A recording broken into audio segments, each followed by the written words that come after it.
Hello, my name is Tom Gailey. And my name is Tom Duva. We are here to talk with you today about two very important topics: prostate cancer and testicular cancer.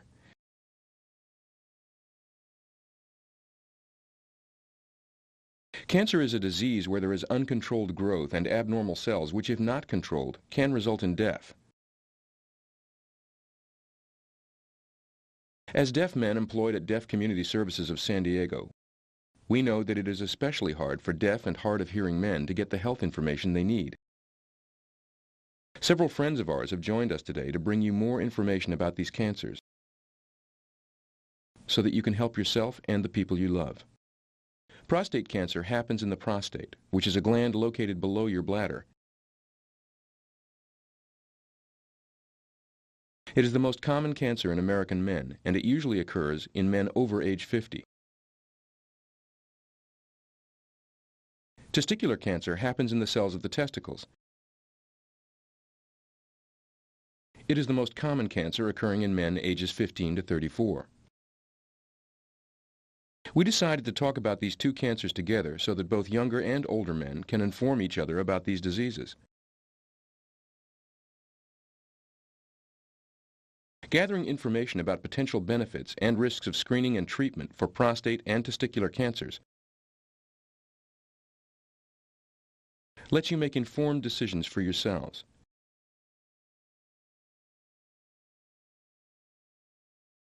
After understanding your options and discussing your situation with your doctor, you can decide whether or not to have regular screening exams for these cancers.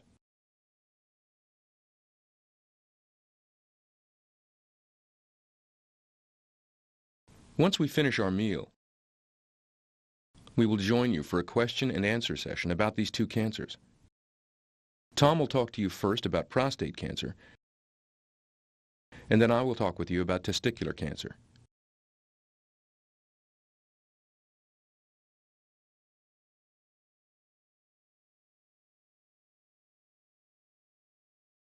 We've introduced ourselves, but we don't know all of your names. Hello, my name is Jenner. Hi, I'm Tom. Hello, I'm Marie. And my name is Francine. I'm John. Hello, I'm Bill. My name is Patty. Hi, I'm Jared.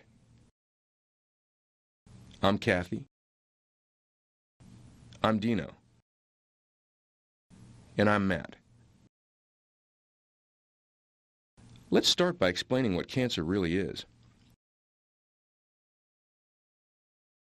Your body contains trillions of cells. Cells are like building blocks for your body. Cells with similar functions form groups within our bodies.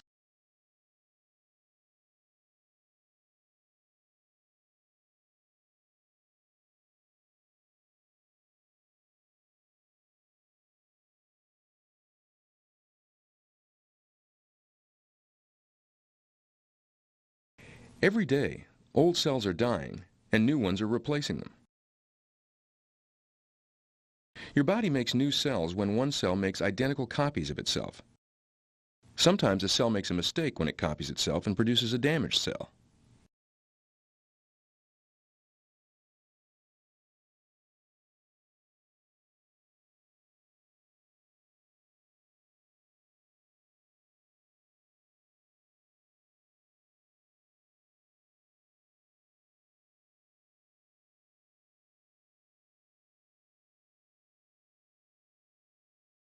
There are two different types of tumors. One is called benign and the other is called malignant. The first type, a benign tumor, is not cancer, nor is it dangerous. But most of the time they will need to be removed. The second type, the malignant tumor, is dangerous, can spread throughout the body, and grow uncontrollably. This is cancer.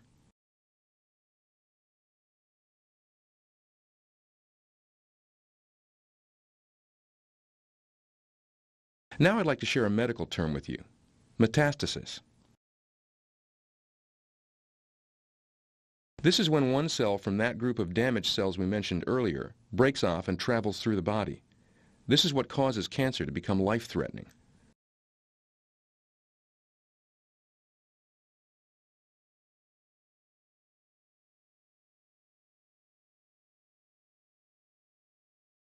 Malignant tumors are life-threatening because the damaged cells grow uncontrollably and squeeze out the good cells. Then the body cannot function.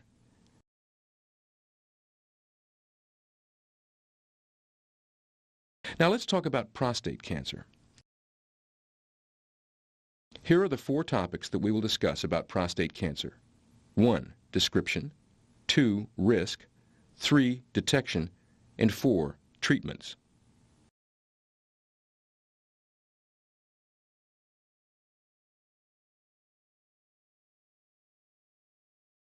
So what is prostate cancer? Number 1. Description of prostate cancer. Your prostate gland is the size of a walnut and is located below your bladder.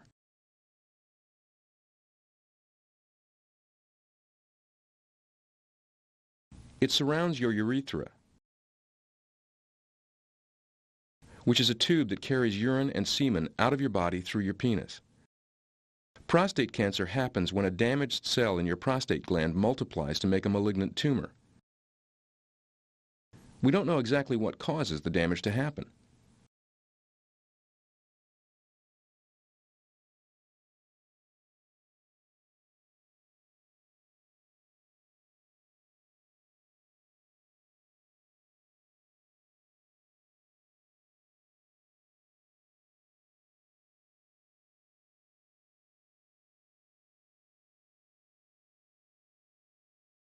The function of your prostate gland is to create and release some of the fluid found in semen. When you get older, it is common for your prostate gland to become slightly bigger. This is called benign prostatic hyperplasia, BPH.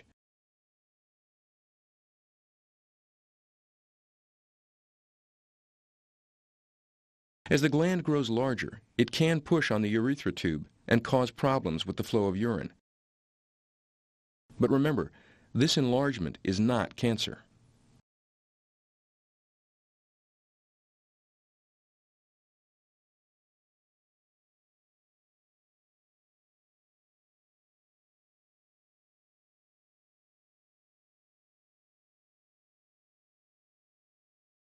How do I know if I'm at risk for prostate cancer? Number 2, risk of prostate cancer. Prostate cancer is the most common type of cancer in American men, not including skin cancers. Men who are over the age of 50 are at risk for this disease, although other factors besides age can increase your risk. African American men are more than twice as likely to develop prostate cancer as other racial groups. If you have a family member with prostate cancer, you're at increased risk for developing this cancer.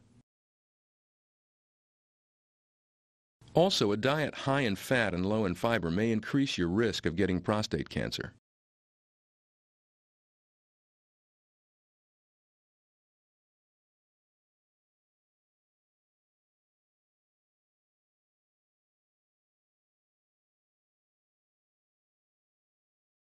Each year, 189,000 men get prostate cancer.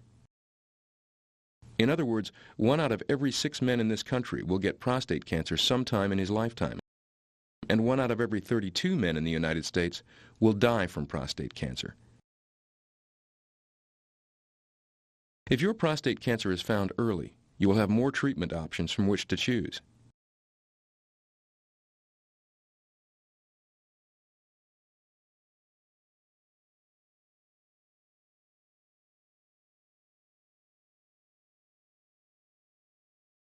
What is early detection? Number 3, detection of prostate cancer. Early detection means that you find the tumor before it is spread to other sites in your body. Late detection means that you find the tumor after it has already spread to other parts of the body.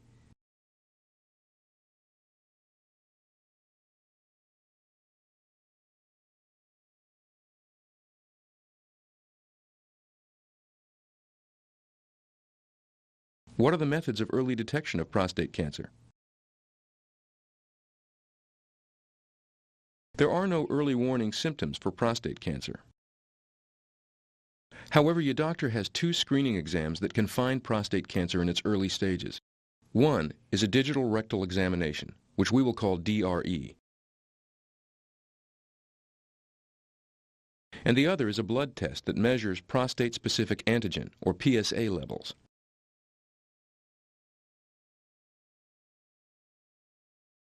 Your prostate gland sits right in front of your rectum, so the doctor can feel it easily.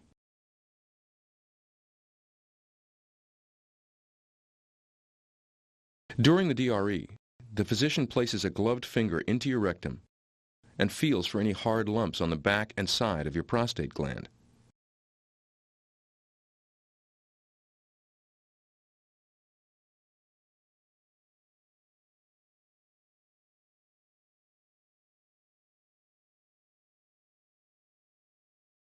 The rectal exam does not detect all tumors.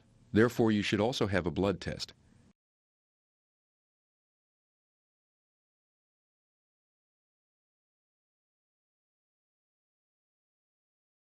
The screening test measures prostate-specific antigen, or PSA levels, in the blood. If the PSA level is high, you may have prostate cancer or some other serious health issue. Lower levels mean you do not necessarily have prostate cancer.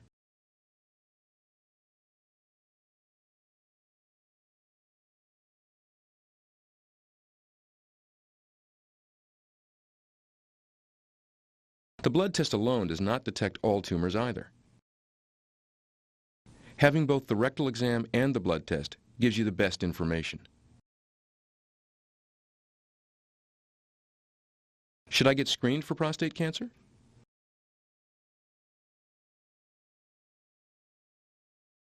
You and your doctor need to decide whether or not you should receive an annual screening exam for prostate cancer.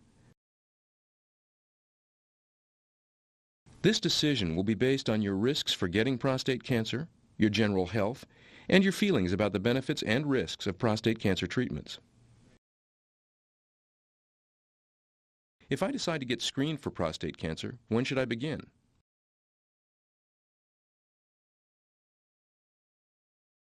Men who are age 50 or over should be screened for prostate cancer. If you are an African American man or have a family member with prostate cancer, you should start getting screened between ages 40 to 45. If you decide to screen for prostate cancer, you should get a rectal examination and a PSA blood test once every year.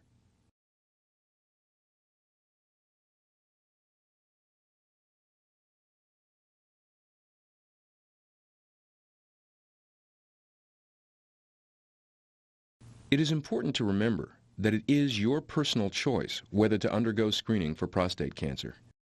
You and your doctor can determine what is best for you.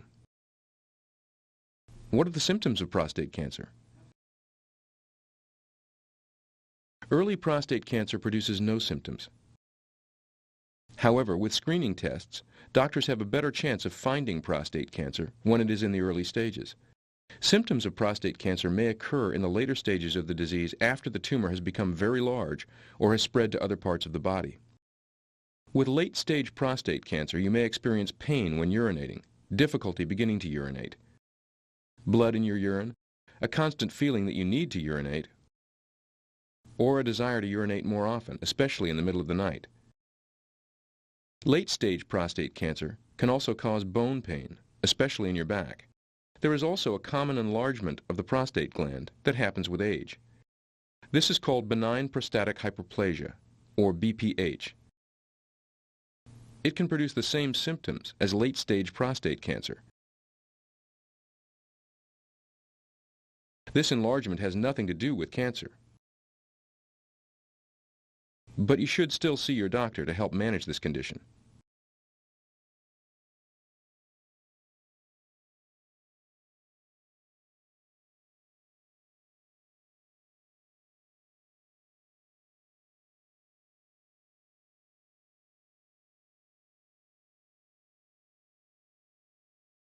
What if my screening test suggests that there may be a tumor in my prostate?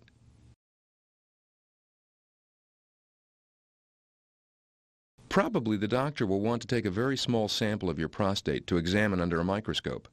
This is called a biopsy. How is the doctor going to do this? He will give you a shot to numb the area around your rectum to make the procedure less painful. Then a second long, thin needle will be used to extract a sample from the prostate to be examined.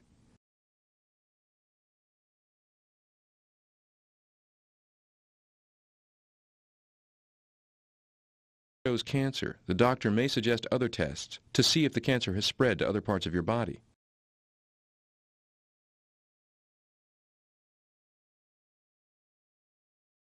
If I have prostate cancer, what happens to me next?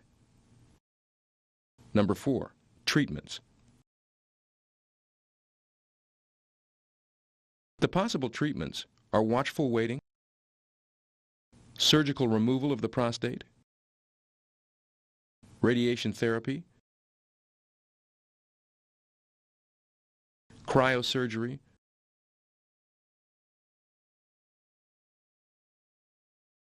hormone therapy, and chemotherapy.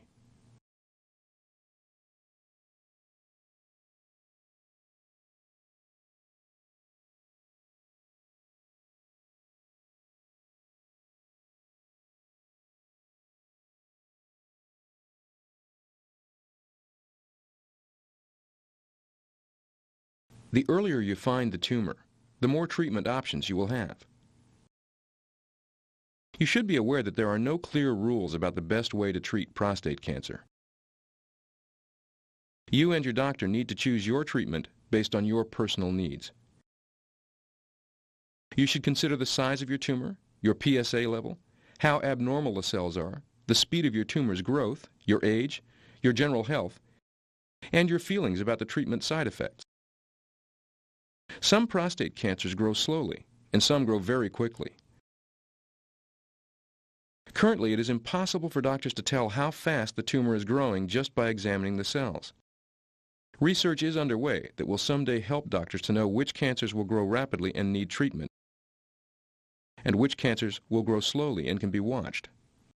Since treatment decisions are not simple, it is a good idea to get a second or even a third doctor's opinion. Let's talk a bit about your choices.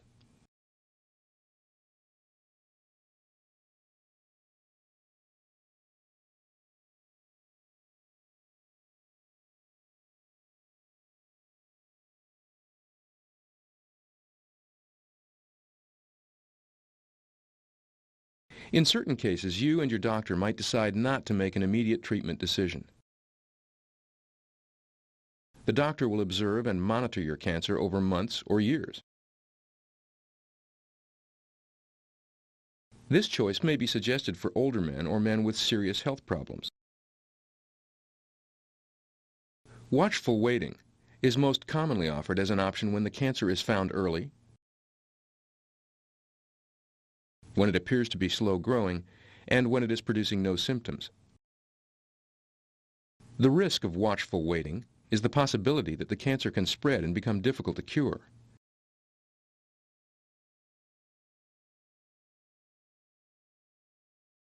The benefit of watchful waiting is that you do not have to go through the inconvenience, expense, and side effects of treatment.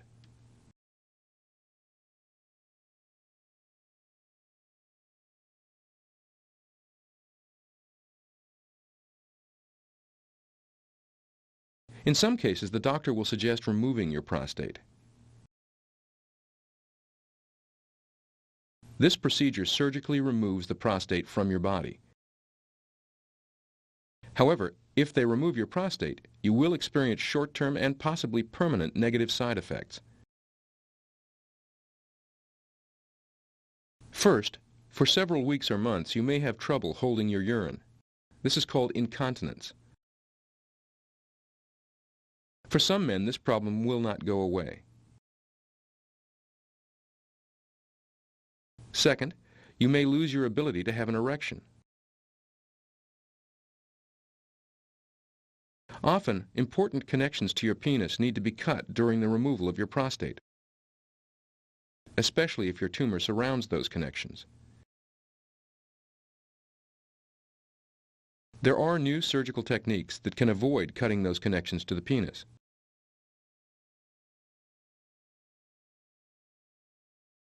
Depending on the size and location of the tumor, this may or may not be an option.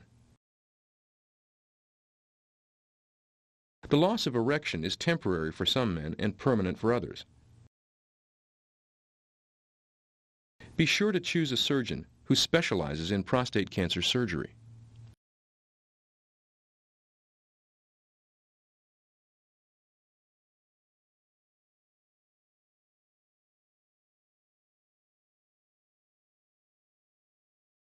Radiation therapy, another treatment option, uses very strong X-rays to kill the cancer cells.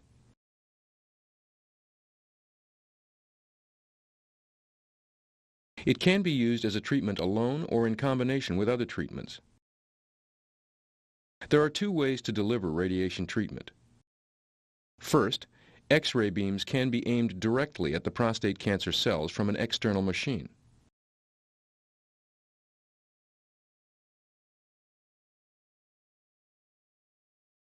Second, you can have tiny rice-like pellets injected into the prostate, which will release constant low amounts of radiation to kill your cancer cells.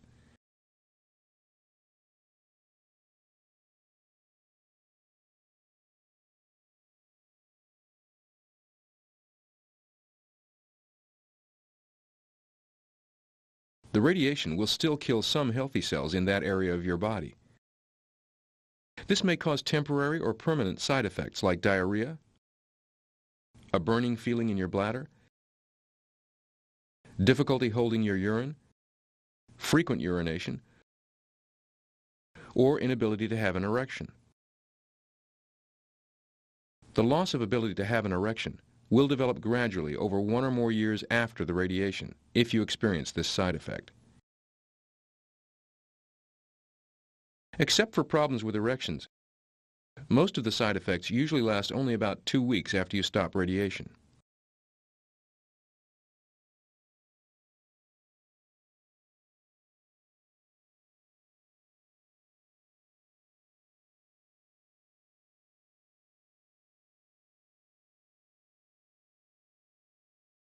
Testosterone is a hormone found mostly in men and often encourages the cancer cells in your prostate to grow. Hormone therapy uses drugs to block the hormone testosterone in your body.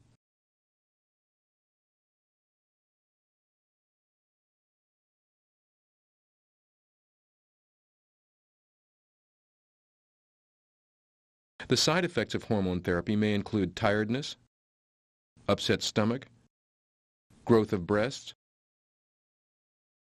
decreased sexual desire, loss of ability to have an erection, and hot flashes. Softening of the bone or osteoporosis can happen with long-term use of hormone therapy. Hormone therapy alone does not cure prostate cancer. It is combined with other treatments, like radiation.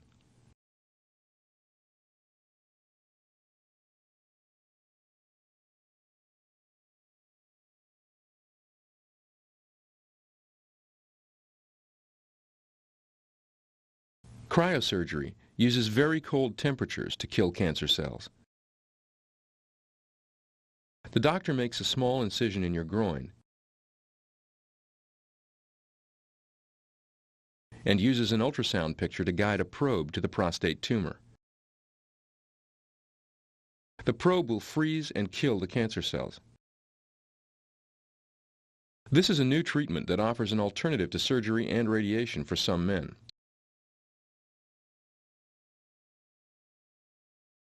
Cryosurgery can cause inability to have an erection or loss of bladder control.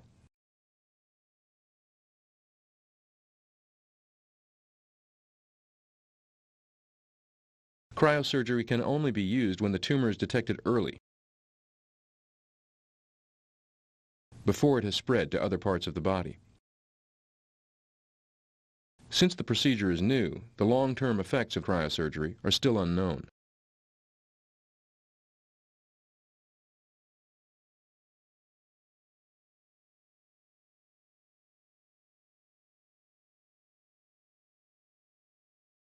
If your cancer has spread outside your prostate to other places like your bones,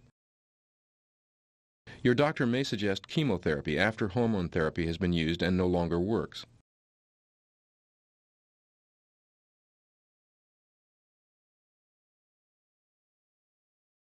Chemotherapy uses drugs in the form of pills or injections that kill any cells in your body that are dividing quickly. Cancer cells divide rapidly. However, so do some other healthy cells, like those in your mouth, your stomach, your intestines, your bones, and your hair. Therefore, the drugs can also kill healthy cells in those places. Chemotherapy can cause mouth sores, tiredness, weakness, hair loss, diarrhea, and an upset stomach. Most cases of prostate cancer do not respond to chemotherapy, but this is under investigation.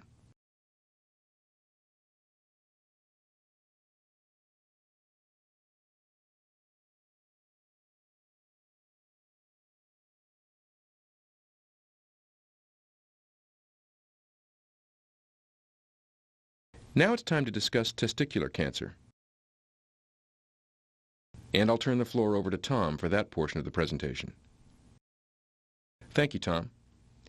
As Tom mentioned, I'll be discussing testicular cancer. I'm only 28 years old, so does that mean that I don't have to worry about cancer?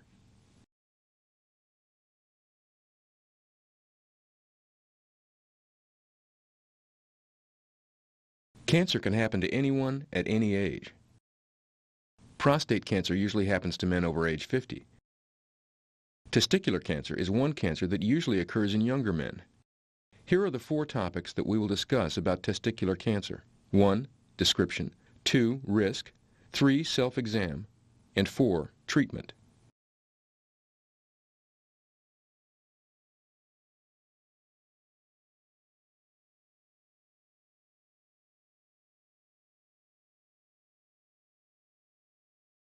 Number 1.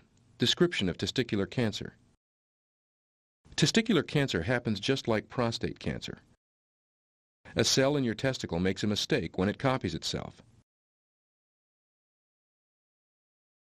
The damaged cell makes more damaged cells and forms a malignant cancer tumor.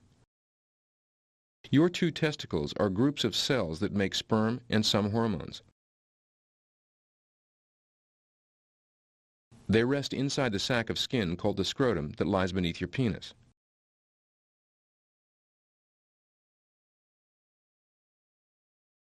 How do I know if I'm at risk for testicular cancer?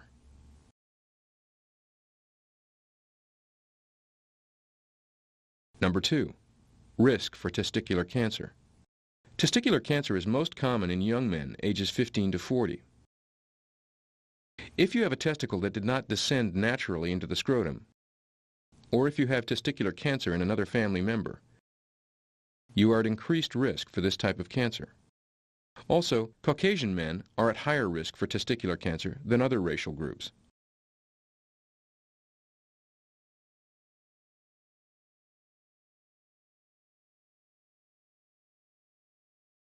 What are the symptoms of testicular cancer?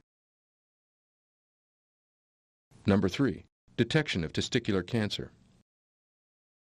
Symptoms of testicular cancer might include tender breasts, a lump on the testicle, lower back pain, a dull ache in the groin or abdomen, swelling of the testicles, or a sense of heaviness in the scrotum or lower abdomen. Although many men experience no symptoms of testicular cancer.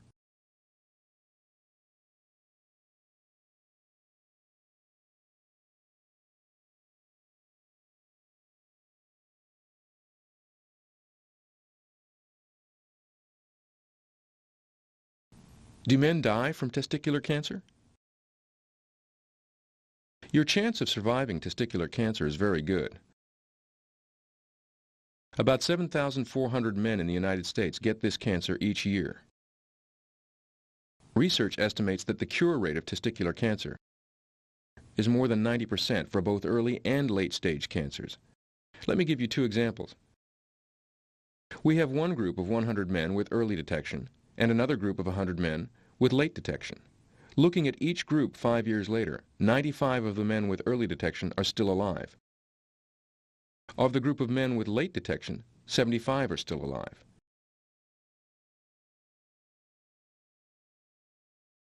Because it is easy for men to find testicular cancer early,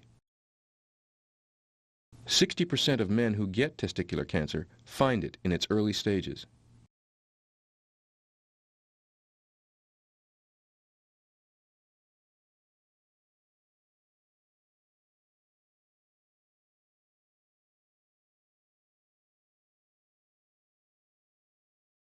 Can early detection really help me? You should know that it is still unclear whether early detection with screening methods really improves your chances of surviving testicular cancer. Testicular cancer is a very curable form of cancer in most cases.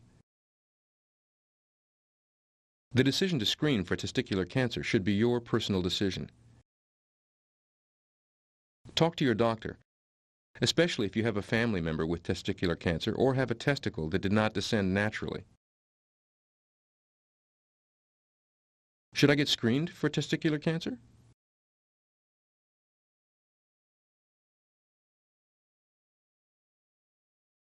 Most cases of testicular cancer are found by the patient, either by accident or during a testicular self-exam. And some are found during routine physical exams at the doctor's office. It is your decision whether or not you think you should perform testicular self-exams.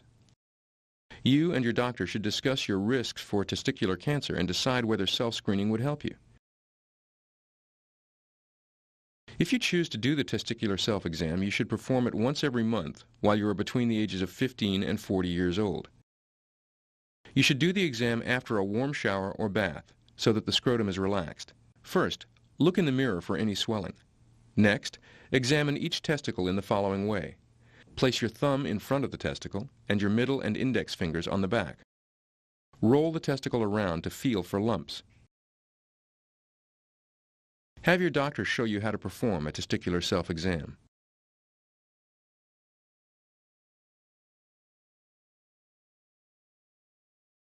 You will feel the tube structure at the back of the testicle.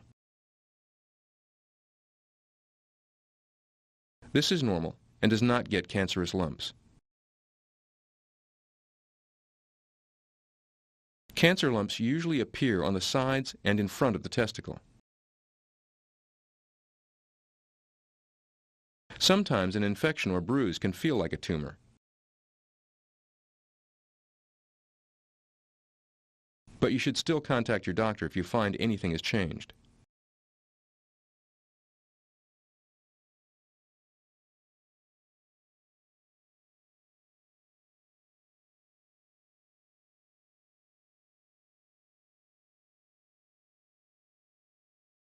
What happens if I find a lump in my testicle? If you find a lump, you should go to your doctor. The doctor will feel a lump and decide whether it is a problem. He or she may give you some medicine and see whether the lump disappears. Usually the doctor will take an ultrasound image of your testicle.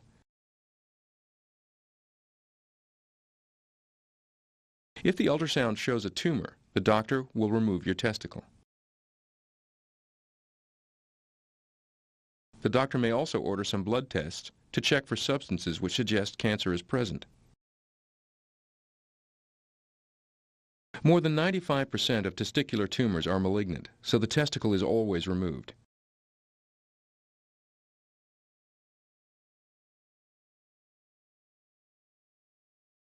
Unlike prostate cancer, it is not advised to take a biopsy of the testicular tumor, because this can spread the cancer into other areas.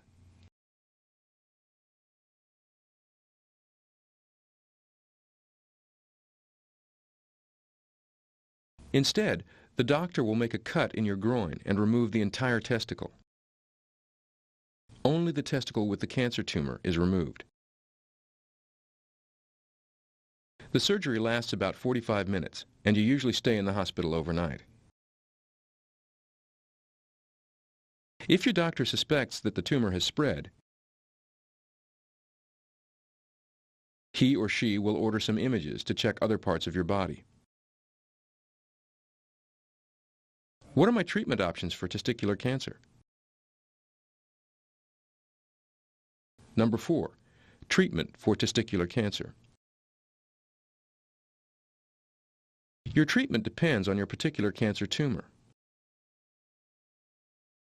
When cancer is found in a testicle, the testicle is always removed.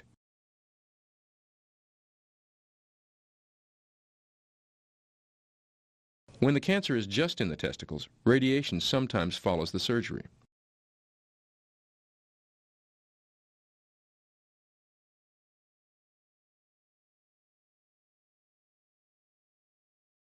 If your cancer has already spread, chemotherapy may also be necessary. Most men are still able to have erections and stay sexually active after treatment. In addition, since you still have another testicle with sperm, it is still possible for you to have children. Talk to your doctor before your surgery if you want to have children.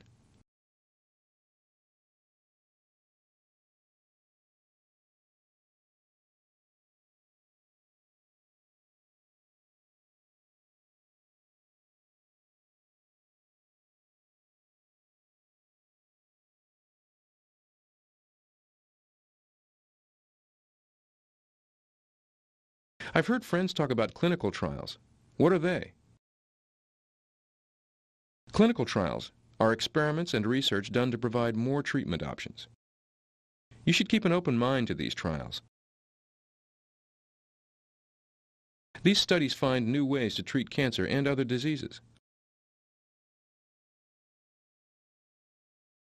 Clinical trials also find ways to prevent cancer and reduce symptoms.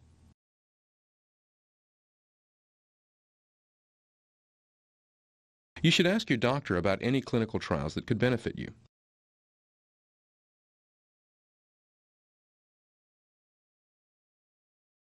The National Cancer Institute has lots of information about clinical trials.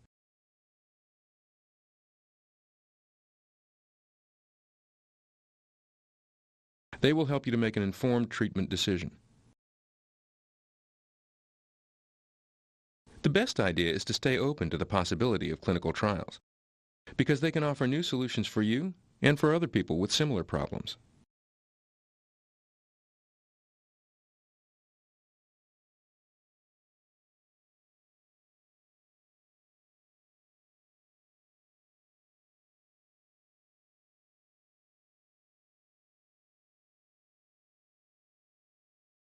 Well, we hope that this video has answered some of your questions and concerns about these two types of cancer. Let's summarize a few important things for you. Between the ages of 15 and 40, men should talk to their doctors about performing monthly testicular self-exams and about getting testicular exams as part of their doctor visits.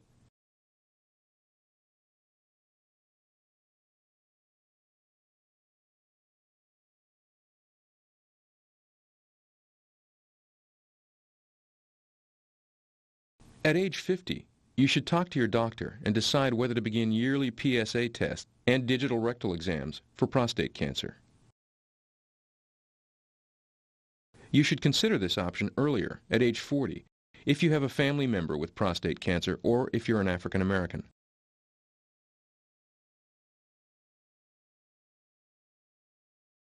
This decision should be based on your risks for getting prostate cancer, your general health, and your feelings about the treatment options.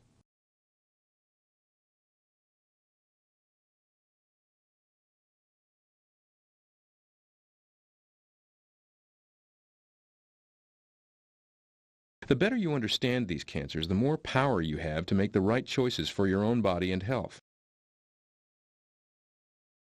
You can call the American Cancer Society and the National Cancer Institute for more information or visit their websites. With what you've learned today, you can make a difference for yourself and your community by being informed and by making responsible decisions about cancer screening. We enjoyed sharing this information with you and hope you will share it with many others. Together, we can improve the health of the deaf and hard of hearing communities by making sure that they have the most accurate and current information available. Remember, this video was prepared in 2002. New information about prostate and testicular cancers is always developing. Check the following sources for the latest information.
It takes only minutes, but can be one of the most important habits that you can develop. Perform your TSE in a warm shower or right after one, when the skin of the scrotum is relaxed. You may feel a bit embarrassed at first when learning to do TSE, but remember, your testicles deserve the same attention as any other part of your body. Check each testicle separately. Using both hands, place your thumbs on top and the pads of your other fingers under and behind the testicle. Gently roll the testicle, feeling all sides. The surface should be smooth, without lumps or areas of increased tenderness. Do not rub the skin. Instead, slide the skin around so that you can feel the surface of the testicle itself. Make sure you examine the entire surface of the testicle. It's normal for one testicle to be larger or hang lower than the other. Now, feel the backside of the testicle and find the epididymis, the comma-shaped tube that stores and transports sperm. It too should be smooth and even. Don't confuse the epididymis with the lump. Repeat the exam on the other side, again making sure you examine the entire surface of the testicle. Another way to do TSE is to hold the testicle in place by gently pinching the skin behind it with one hand and using the other hand to feel the entire surface of the testicle. You should do a testicular self-exam once a month on a regular basis. Remember that you're trying to become familiar with your own body so that you'll notice any